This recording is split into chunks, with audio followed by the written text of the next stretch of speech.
El asesinato de Charlie Kirk, un momento captado en video y visto por millones de personas en todo el mundo, sacudió a la nación. Un joven padre, esposo y figura icónica fue asesinado a tiros en público.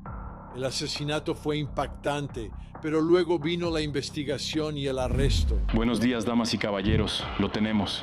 Tyler Robinson fue arrestado y acusado del asesinato, y los investigadores hablaron de todas las pruebas que tenían, incluido el video de vigilancia. Para los fiscales, este parecía ser un caso muy sencillo con pruebas abrumadoras. Estoy presentando una notificación de intención de solicitar la pena de muerte. Los fiscales que buscaban la pena de muerte subieron aún más la apuesta. Pero entonces sucedió algo extraño. A pesar de las pruebas contundentes que se hicieron públicas, hubo una oleada de escepticismo en línea sobre si Tyler Robinson solo era un chivo expiatorio y no el verdadero asesino. Pero ahora veremos y escucharemos las pruebas en una sala de audiencias, mientras los fiscales intentan convencer a un juez de que hay suficientes pruebas para juzgar a Tyler Robinson por asesinato. La audiencia preliminar será la primera oportunidad para que el público juzgue por sí mismo las pruebas y determine si Tyler Robinson es, de hecho, el responsable del asesinato de Charlie Kirk. Esta es una historia enorme en diferentes niveles. Por supuesto, primero está la política detrás de esto, luego está todo el escepticismo en línea sobre quién es el verdadero asesino. Pero para mí, se trata de un gran juicio, y ahora podremos ver las pruebas dentro de la sala del tribunal. Soy Vinnie Politan. Vamos a investigar.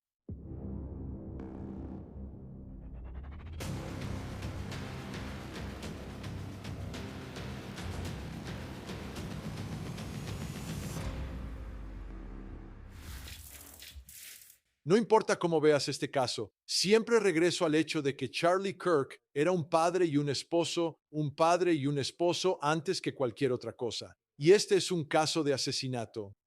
Niños que no tienen un padre, una esposa que no tiene a su esposo, una familia que ha sido impactada para siempre, niños cuyas vidas van a ser tan diferentes. Y esa es la realidad de este caso.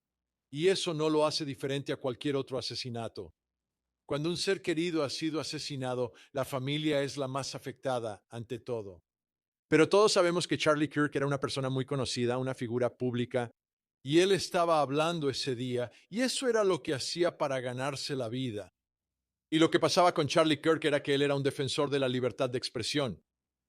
Y para mí, por eso encuentro este asesinato en particular tan ofensivo como estadounidense. El derecho constitucional de expresar lo que quieras decir y ser asesinado ejerciendo tu derecho otorgado por Dios como estadounidense, para mí es ofensivo. Bueno, este juicio trata sobre quién está acusado de hacerlo, y su nombre es Tyler Robinson. Y el hecho, por encima de cualquier otro, que me hace creer que la evidencia en este caso es sólida, que de hecho es Tyler Robinson, es cómo él se entregó. Fue convencido por su propia familia de entregarse. Un padre convenciendo a su hijo, un padre convencido de que su hijo es responsable de este crimen. Y este no era un padre que estuviera tratando de perjudicar a su hijo. Esta es una familia y se dieron cuenta de lo que había pasado aquí. Y para mí, eso es muy convincente. Otra cosa es si resulta convincente ante un tribunal. Para mí es como una confirmación de la solidez de la evidencia en este caso.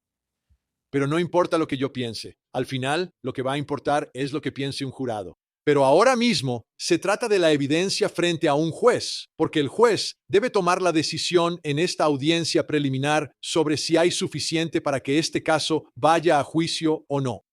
Así que los voy a llevar dentro de la sala del tribunal. El primer testigo en declarar, Chris Bagley. Él es un oficial de policía de la Universidad del Valle de Utah, o lo era en ese momento. Y él no es solo un oficial que está investigando algo. Él estuvo ahí ese día. Así que es un testigo de lo que estaba sucediendo mientras Charlie Kirk estaba siendo asesinado. Y para entender su testimonio sobre lo que vio y lo que hizo, primero quiero mostrarles dónde estaba él ese día en el momento en que Charlie Kirk fue baleado y asesinado. Así que si lo ven, esta es más o menos su perspectiva, solo que él está en el techo de este edificio. Y si lo detienen ahí por un segundo, pueden ver la parte superior de la carpa. La parte superior de esa carpa es donde estaba Charlie Kirk cuando le dispararon. El oficial Bagley está en la parte superior del techo de ese edificio. Es este edificio. Ahora lo estamos viendo desde atrás. Ves la carpa y luego ves el patio. Ahora, si lo detenemos ahí por un momento y miramos la gran bandera de Estados Unidos, ese es el techo donde estaba el oficial Bagley. Ahí es donde él está observando lo que está sucediendo y la carpa está justo debajo de él. Pero él pudo ver a Charlie Kirk, al menos parte de Charlie Kirk, mientras esto sucedía. Así que quiero llevarte a la sala del tribunal y escuchemos su testimonio sobre lo que observó ese día en los momentos en que Charlie Kirk es baleado y asesinado. Entonces usted estaba asegurando el pasillo del Salón de las Banderas, ¿correcto? Sí, En el extremo sur. sí. ¿Puede describir lo que estaba viendo? ¿Qué observó? Ese día observé a Charlie regresar, saludar a algunas personas y tomarse algunas fotos. Luego pasó por debajo del Salón de las Banderas y fue a su carpa. Y estaba ahí respondiendo preguntas y hablando con las personas que se le acercaban a preguntar. La carpa a la que te refieres es la que vemos cuando la instalaron en el patio. Sí, esa carpa blanca cuadrada, La de techo blanco, sí. él estaba debajo de esa. Avancemos hasta las 12:20 más o menos, o sea, un poco después del mediodía, sobre la hora de mediodía. ¿Qué pasó, qué viste y qué escuchaste? Escuché a una persona hablando con Charlie y en ese momento, casualmente, eché un vistazo por el borde de la barandilla. Podía ver el lado derecho del hombro de Charlie, no todo su cuerpo, porque él estaba debajo de la carpa, así que probablemente solo podía ver el lado derecho de su cuerpo.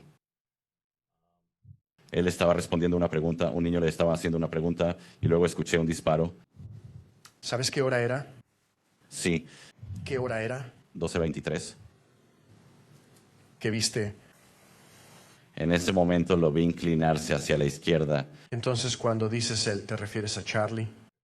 así que lo vi irse hacia la izquierda porque ya no podía ver el lado derecho de su cuerpo. Así que él se metió más debajo de la carpa, hacia el lado norte de la carpa, o sea, a la izquierda. Está bien. ¿Puedes describirlo?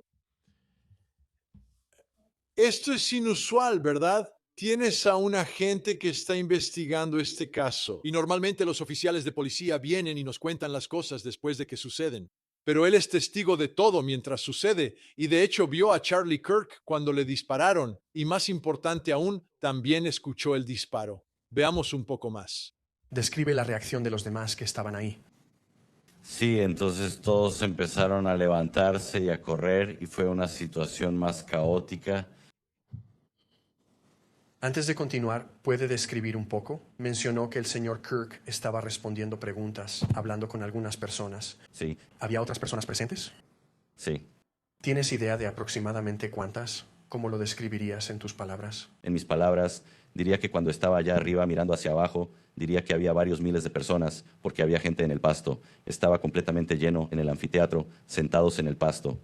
Había gente de pie en la parte de atrás, a lo largo del cemento. Había gente que estaba en el segundo nivel del Sorensen y por el edificio Woodbury. Hay otro nivel ahí donde mucha gente estaba de pie mirando. Así que estaba bastante lleno, varios miles de personas. Mencionaste que escuchaste algo. ¿Qué fue lo que escuchaste otra vez? Escuché un disparo. Está bien. ¿Y puedes describir la reacción del señor Kirk? ¿Eso fue al mismo tiempo que escuchaste el disparo? Sí. Sí, lo fue. ¿Cuando cayó hacia la izquierda? Sí, ¿Viste la reacción de la multitud? sí. ¿Qué fue eso? Todos como que se levantaron, mucha gente gritaba, se ponía de pie y empezaba a correr en todas direcciones, alejándose del centro de la carpa. Está bien. Usted es un oficial de policía que está ayudando a asegurar el área, ¿correcto? Sí. ¿Qué hizo?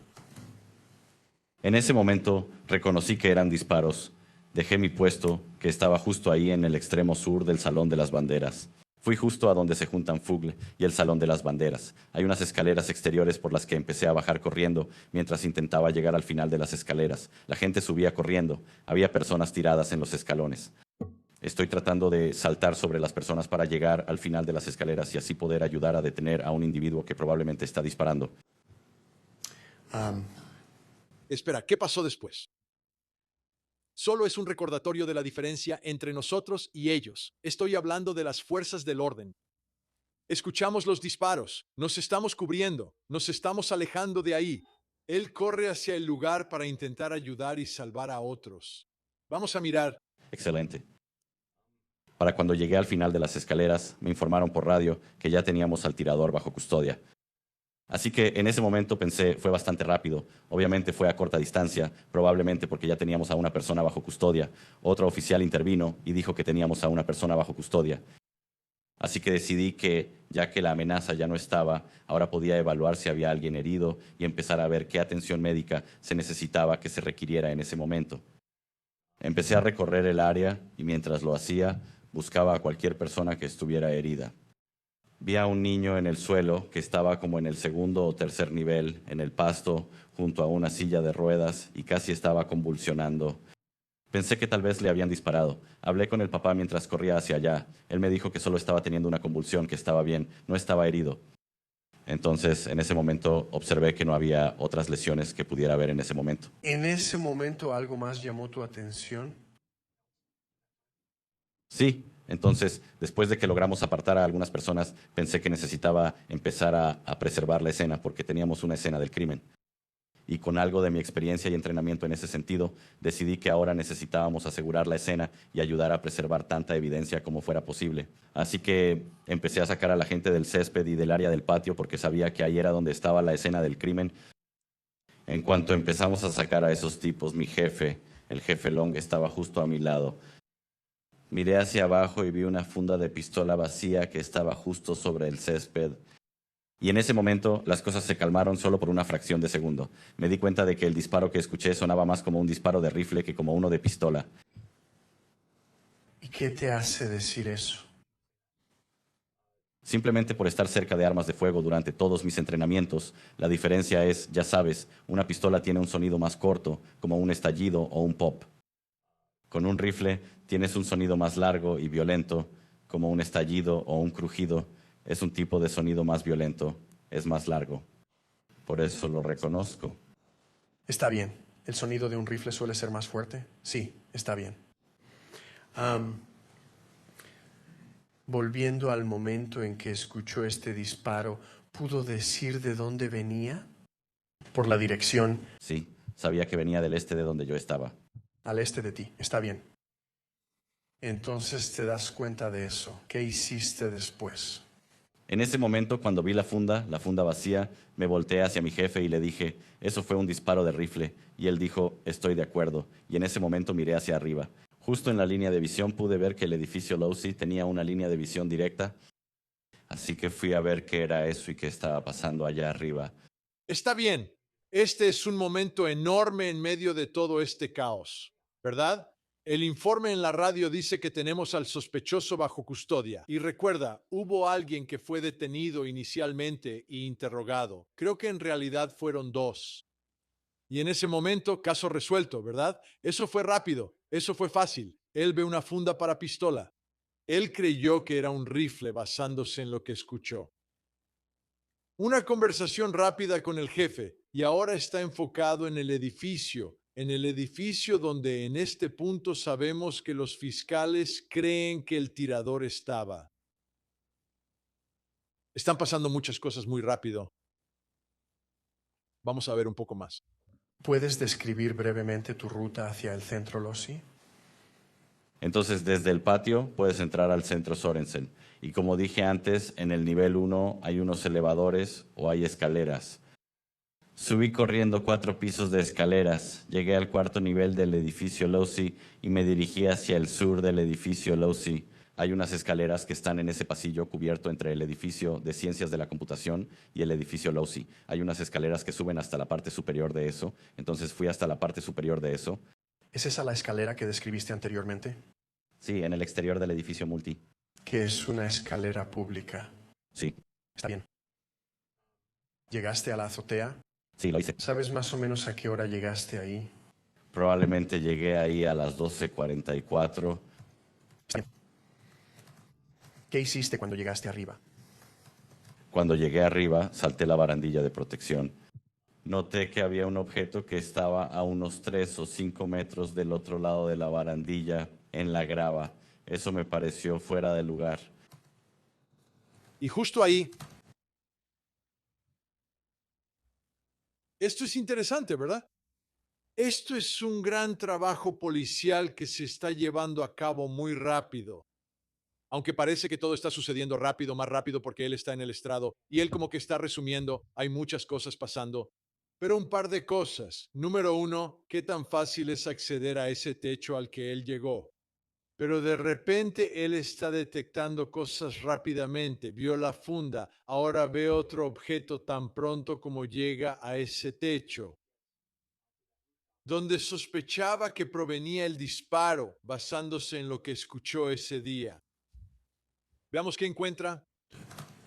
En relación a donde saltaste la valla de protección, ¿en qué dirección estaba ese objeto? Al oeste de la valla de protección. Está bien. ¿Y reconociste el objeto? Sí, ¿Y qué era? era un desarmador rojo y negro. Está bien. ¿Tocaste ese objeto? No, Está bien.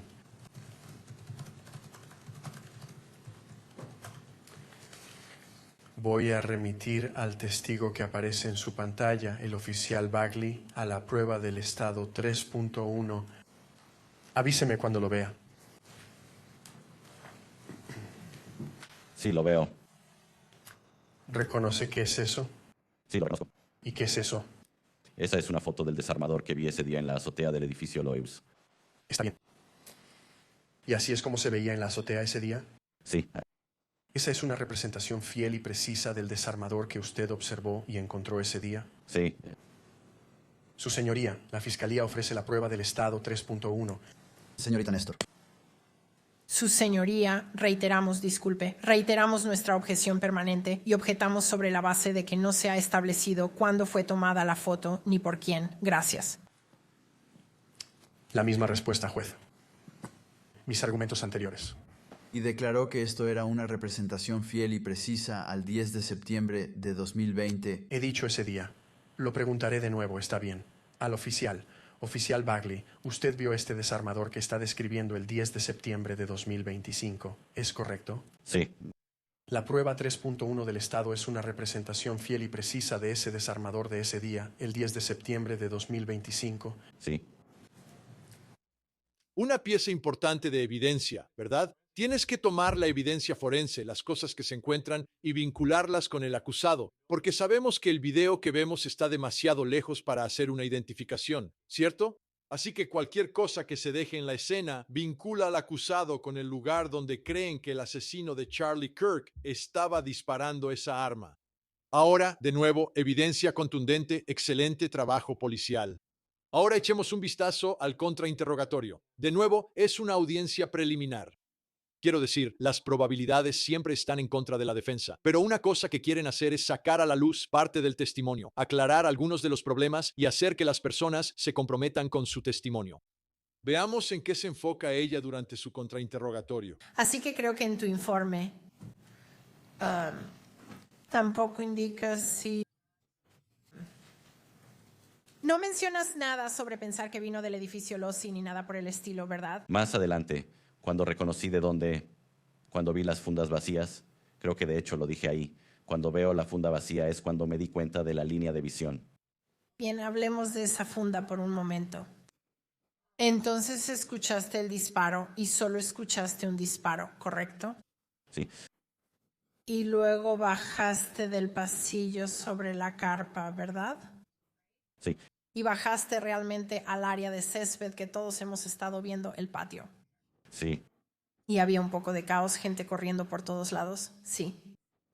Y mientras estabas ahí abajo, ¿viste lo que dijiste que era una funda vacía? sí, mientras sacaba a la gente y me aseguraba de que se preservara la evidencia, ya casi hasta arriba vi una funda vacía ahí. Y cuando dices casi hasta arriba, ¿puedes ser más específica y decirnos dónde estabas? Entonces, en el lado sur del patio hay unos niveles de asientos donde el pasto está en diferentes alturas y era casi hasta arriba, tal vez justo antes del cemento donde todos están parados. Así que hay diferentes niveles. Era casi hasta arriba, en el pasto. Y cuando viste la funda, ¿puedes describirme cómo se veía? Una funda de porte oculto vacía ¿Para qué tipo de arma? para una pistola, está bien. ¿Y tenía alguna marca? Ni siquiera lo sabía, al menos yo no lo noté. ¿Y qué pasó con esa funda? No tengo idea.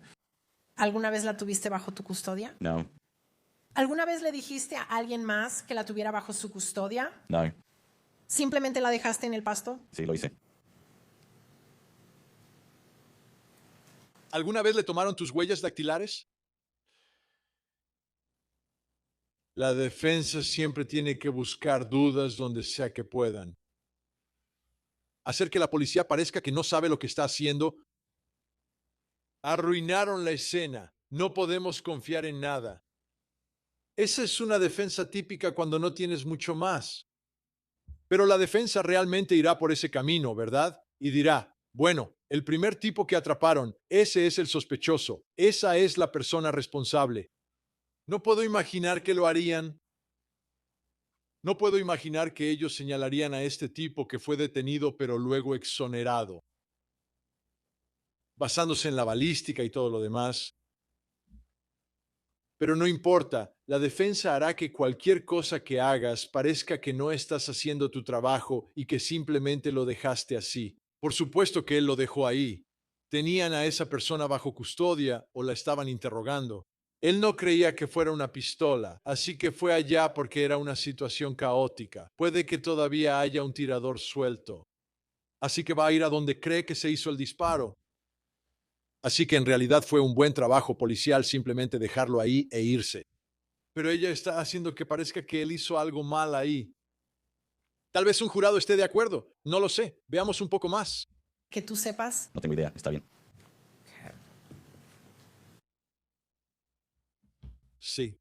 Creo que este va a ser uno de esos casos. No sé si la defensa va a señalar a otra persona o simplemente va a echar culpas por todas partes diciendo que la escena fue tan caótica. La investigación fue descuidada.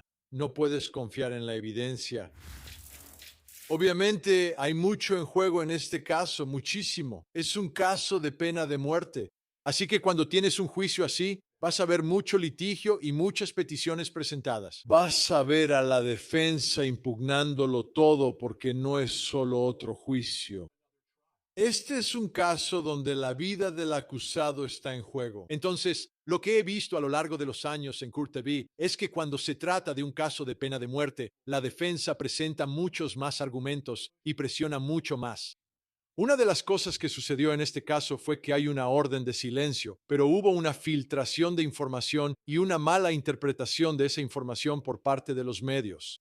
Y para corregir todo, los fiscales hablaron a pesar de la orden de silencio, lo cual fue muy problemático.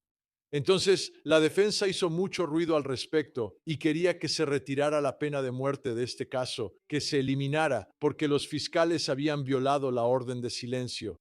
Así que escuchemos al juez dictaminar sobre esta moción porque esto podría ser muy significativo. Si recuerdan, en el caso de Lori Dable de hace unos años hubo problemas. Hubo errores cometidos por los fiscales en la etapa de intercambio de pruebas. Y como resultado, el juez allí penalizó a los fiscales eliminando la posible sentencia de muerte para Lori Dable.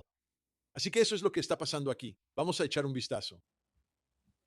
El tribunal ha revisado minuciosamente los alegatos, declaraciones juradas, declaraciones y pruebas presentadas por ambas partes, incluyendo la moción del acusado, la declaración del abogado, la oposición del Estado, la réplica del acusado, la oposición del Estado a la solicitud del acusado de eliminar la pena de muerte y la respuesta del acusado a dicha oposición.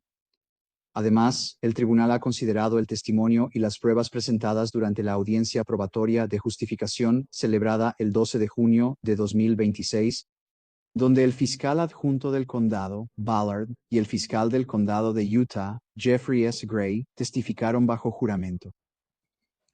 Basándose en la ley estatutaria de Utah, las reglas de conducta profesional de Utah, la autoridad constitucional y precedentes persuasivos de otras jurisdicciones, el tribunal emite esta resolución y orden. El tribunal ha determinado de manera independiente los hechos y ha aplicado la ley para determinar si el desacato civil ha sido comprobado mediante pruebas claras y convincentes. Este caso involucra un proceso penal capital de alto perfil contra Tyler James Robinson, quien fue acusado del asesinato agravado de Charlie Kirk, un activista conservador, que supuestamente ocurrió en la Universidad del Valle de Utah. Entre el 31 de marzo y el 2 de abril, el señor Ballard sostuvo comunicaciones extrajudiciales con varias entidades de medios de comunicación. El 31 de marzo de 2026, el señor Ballard fue citado por TMZ diciendo: generalmente, cuando un análisis de fragmentos de bala resulta inconcluso, eso significa que el fragmento no contenía suficiente detalle para que el perito pudiera decir una cosa u otra. Simplemente no hay suficiente información para determinar si la bala fue disparada por un arma de fuego en particular. Tenemos pruebas suficientes para demostrar más allá de toda duda razonable que Tyler Robinson cometió este asesinato, y presentaremos parte de esa evidencia en la próxima audiencia preliminar, y presentaremos toda esa evidencia en el juicio. El señor Ballard además declaró que se presume su inocencia.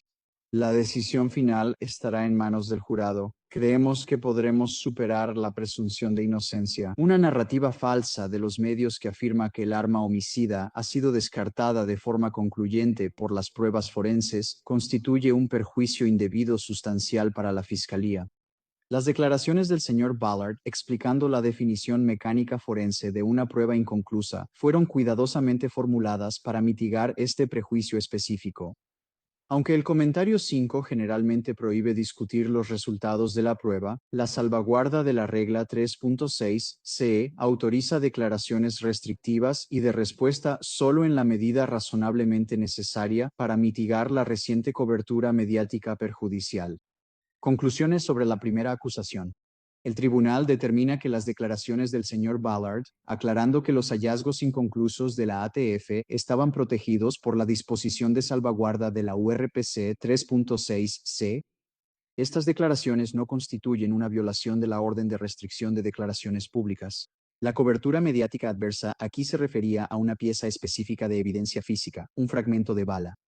El tribunal no concluye que la regla 3.6c prohibiera toda respuesta pública. Por el contrario, la regla 3.6c reconoce expresamente que, en circunstancias limitadas, el abogado puede responder a la cobertura mediática reciente que no fue iniciada por él o por su cliente.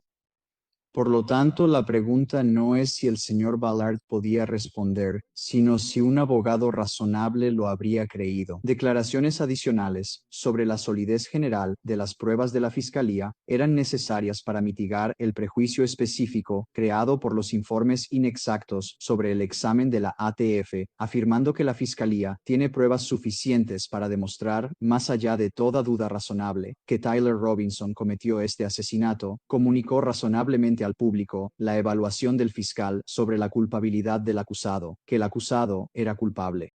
Esto viola directamente el comentario 5, número romano 4 de la regla 3.6, que prohíbe expresar cualquier opinión sobre la culpabilidad o inocencia de un acusado.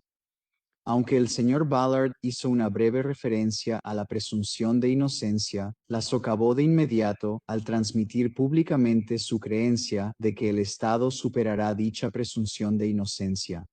Estas declaraciones no eran razonablemente necesarias bajo la regla 3.6 para mitigar la confusión en torno al informe de la ATF. Más bien, esas declaraciones públicas adicionales tenían una probabilidad sustancial de perjudicar materialmente el proceso. Por las razones expuestas anteriormente, el tribunal determina de manera independiente que la parte promovente ha demostrado con pruebas claras y convincentes que el subprocurador del condado de Utah, Christopher Ballard, está en desacato civil a las órdenes de restricción sobre declaraciones públicas del 16 de septiembre de 2025 y del 15 de diciembre de 2025. El tribunal considera que eliminar la pena de muerte es desproporcionado en extremo respecto a la mala conducta y legalmente no está disponible en este marco de desacato civil. El tribunal considerará procedimientos ampliados de selección del jurado, procedimientos, cuestionarios adicionales para el jurado, citaciones ampliadas para el jurado u otras medidas correctivas según sea necesario después de consultar con las partes los honorarios de los abogados. Debido a que este procedimiento de desacato civil fue necesario por la violación del señor Ballard, el tribunal compensará al acusado por los honorarios razonables de los abogados y los costos incurridos en la presentación, redacción y litigio de la moción para que se muestre causa y la audiencia probatoria. ¿Está bien? Así que la pena de muerte se mantiene, pero este es un claro ejemplo de abogados actuando como abogados. Para mí la parte de esto que tiene sentido, lo entiendo. Lo que dice el juez tiene sentido, pero lo que no tiene sentido es que un fiscal diga, creo que tenemos suficiente evidencia aquí para probar que el acusado es culpable.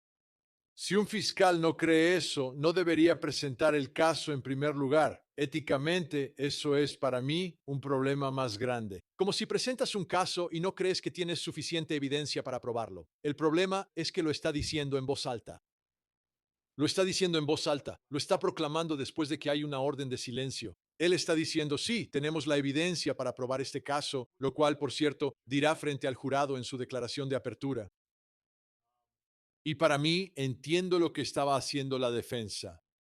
No entiendo por qué los fiscales se arriesgarían en un caso como este, pero el problema no era corregir lo dicho sobre el fragmento de bala, que en realidad era de lo que se trataba la declaración. Fue la siguiente declaración que hizo al decir que vamos a probar este caso a pesar de que se presume inocente, que básicamente es él diciendo, soy fiscal, voy a hacer mi trabajo.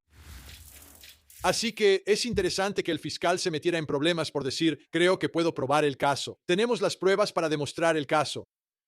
Pero el problema era que había una orden de no hacer declaraciones vigente. Ahora, antes de que hubiera alguna orden de no hacer declaraciones, los fiscales en realidad expusieron las pruebas específicas que creen tener para probar el caso. Así que ya dejaron constancia de todo esto. Veamos esto. Esta es la conferencia de prensa original cuando estaban presentando cargos contra el acusado aquí. Escuchemos lo que dicen y cuáles son las pruebas que creen tener. Esto se remonta al 16 de septiembre de 2025. Aproximadamente 15 minutos después de que comenzó el evento, el señor Kirk estaba respondiendo a una pregunta sobre tiroteos masivos cometidos por personas transgénero cuando se escuchó un disparo. La bala impactó al señor Kirk en el cuello. Se desplomó en el suelo casi de inmediato. Las balas, de inmediato. Y me pregunto qué tan importante pudo haber sido eso si está hablando de personas transgénero. Y ese es el tema del que Charlie Kirk estaba hablando en ese momento. A la luz de lo que hemos aprendido sobre Tyler Robinson y su vida personal y que su pareja está en transición o intentando hacer la transición. Para mí, como fiscal, yo usaría esa evidencia. Eso encaja perfectamente en todo el caso que estás tratando de construir. Veamos un poco más. Su trayectoria pasó muy cerca de varias otras personas, además del señor Kirk, incluyendo a la persona que estaba haciendo la pregunta y que estaba parada directamente frente al señor Kirk. Había niños visibles cerca del escenario del señor Kirk cuando le dispararon. El señor Kirk fue llevado de urgencia a un hospital cercano donde fue declarado fallecido. Este descubrimiento llevó a una revisión intensiva de las grabaciones de vigilancia de UBU para intentar rastrear e identificar al sospechoso. Las grabaciones de vigilancia revelaron lo siguiente. Aproximadamente a las 11:51 a.m., el sospechoso ingresó al campus desde el norte. Se le ve usando una camisa negra con una bandera estadounidense en el centro, una gorra de béisbol oscura y unos lentes de sol grandes. Durante toda la vigilancia, el sospechoso mantiene la cabeza baja y rara vez la levanta lo suficiente como para obtener una imagen clara de su rostro. Mientras avanza por el campus, se le ve caminando con una forma de andar inusual. El sospechoso camina con muy poca flexión en su pierna derecha, lo cual es consistente con que lleva un rifle escondido en sus pantalones. Esta forma de andar inusual continúa hasta que se ve al sospechoso cruzando las vías del tren, saliendo del pasillo abierto y subiendo al techo, donde sale del campo de visión de la cámara. Más tarde, una cámara capta al sospechoso mientras corre por el techo hacia la posición desde donde se sospecha que realizó los disparos. Inmediatamente después de que se efectuó el disparo, una cámara capta al sospechoso corriendo por el techo llevando un objeto cuya forma es consistente con la de un rifle. Luego se ve al sospechoso bajando del techo. Parece que deja caer el objeto que llevaba cuando toca el suelo en una caída controlada. Luego recoge el objeto y corre hacia el extremo noreste del campus. Investigación ampliada de la escena del crimen. Las autoridades siguieron la ruta de escape del sospechoso hasta el extremo noreste del campus, donde creen que el sospechoso salió del campus y entró en una zona boscosa. En esa zona boscosa, los investigadores encontraron un rifle de cerrojo envuelto en una toalla. El rifle tenía un cartucho percutido y 3 cartuchos sin disparar. Robinson acusó a Kirk de difundir odio. El padre de Robinson informó que cuando su esposa le mostró la imagen de vigilancia del presunto tirador en las noticias, él estuvo de acuerdo en que se parecía a su hijo. También creía que el rifle que la policía sospechaba que el tirador usó coincidía con un rifle que le habían regalado a su hijo. Como resultado, el padre de Robinson contactó a su hijo y le pidió que le enviara una foto del rifle. Robinson no respondió. Sin embargo, el padre de Robinson habló por teléfono con Robinson. Robinson dio a entender que planeaba quitarse la vida. Los padres de Robinson pudieron convencerlo de reunirse en su casa. Mientras discutían la situación, Robinson dio a entender que él era el tirador y dijo que no podía ir a la cárcel y que solo quería acabar con todo. Cuando le preguntaron por qué lo hizo, Robinson explicó que hay demasiada maldad y que el tipo, refiriéndose a Charlie Kirk, difunde demasiado odio.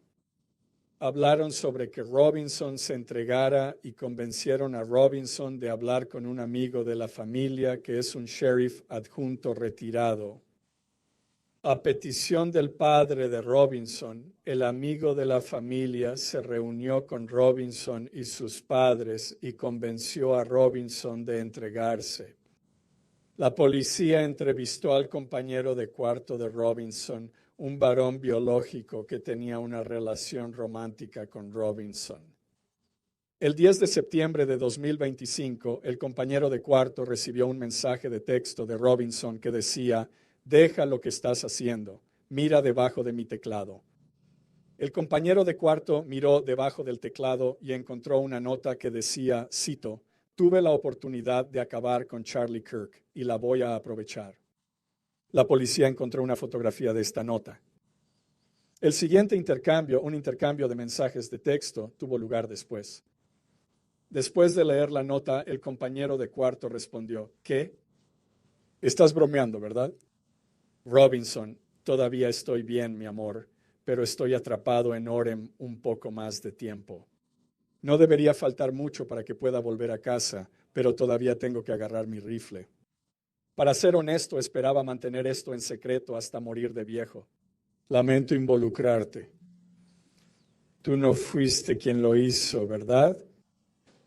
Lo siento. Pensé que ya habían atrapado a la persona. Robinson. No agarraron a un viejo loco, luego interrogaron a alguien con ropa parecida. Había planeado recoger mi rifle de mi escondite poco después, pero casi todo ese lado de la ciudad fue cerrado. Está tranquilo, casi se puede salir, pero hay un vehículo rondando. ¿Por qué? Porque lo hice, sí. Ya tuve suficiente de su odio. Hay odios con los que no se puede negociar. Si logro tomar mi rifle sin que me vean, no dejaré ninguna evidencia. Abrumador. Quiero decir, tienes el motivo, la oportunidad, evidencia directa de una supuesta confesión que también está ocurriendo aquí. Y ni siquiera mencionaron, porque probablemente aún no tenían los resultados, el ADN que afirmaron haber conectado con el arma. Y la familia lo reconoció. Quiero decir, todas estas piezas simplemente construyeron un caso aparentemente insuperable para los fiscales. Así que hay mucha evidencia, pero quiero enfocarme ahora en la evidencia en video, la evidencia de vigilancia, que creo que es crucial para los fiscales. Ya sabes, rastreando los movimientos del sospechoso aquí. Vamos a echar un vistazo, y esta es la parte donde él está en el techo, que es desde donde creen que disparó el arma. Y ves la figura corriendo al otro lado. Ves un reflejo a través de la parte trasera del edificio, ahora da la vuelta y llega hasta la orilla aquí. Y a partir de esto, los fiscales pueden encontrar otras pruebas para rastrear la dirección y hacia dónde va. Y lleva una bolsa, de nuevo, consistente con que llevara el arma. Ahora, algo que la gente ha hecho al ver esto, ya sabes, hacen zoom y lo ponen en cámara lenta. Bueno, eso no se parece a esto, eso no se parece a aquello. La conclusión es que todo lo que estamos viendo y escuchando de los fiscales es consistente con este acusado y señala a este acusado y demuestra una versión de los hechos que tiene mucho sentido. Para mí, si eres de esas personas que creen que alguien más lo hizo, que él es un chivo expiatorio, que no tuvo nada que ver con esto, o sea, ¿cómo podrías siquiera intentar procesar a otra persona? Porque si intentas procesar a otra persona por esto, van a tomar toda esta evidencia y la van a usar para señalar directamente a Tyler Robinson. Así que a veces los casos son exactamente lo que piensas cuando los ves y ves la evidencia. Y cada pieza aquí para los fiscales está encajando perfectamente. La dirección a la que va, el momento en que lo hace, donde encontraron el arma, todo eso lleva a una sola conclusión. Y a veces, y lo entiendo, este es un caso que ha estado empapado de política, ¿verdad? Y el mundo en el que vivimos. Porque todo fue transmitido en vivo, todas las pruebas más importantes, el asesinato en sí, quedó grabado en cámara. Y todos, y esto no es algo nuevo, por cierto, este fenómeno. He estado cubriendo casos en Court TV por más tiempo que nadie en el mundo, ¿de acuerdo? Y lo que he visto a lo largo de los años es un patrón muy similar, aunque ahora se nota mucho más por las redes sociales.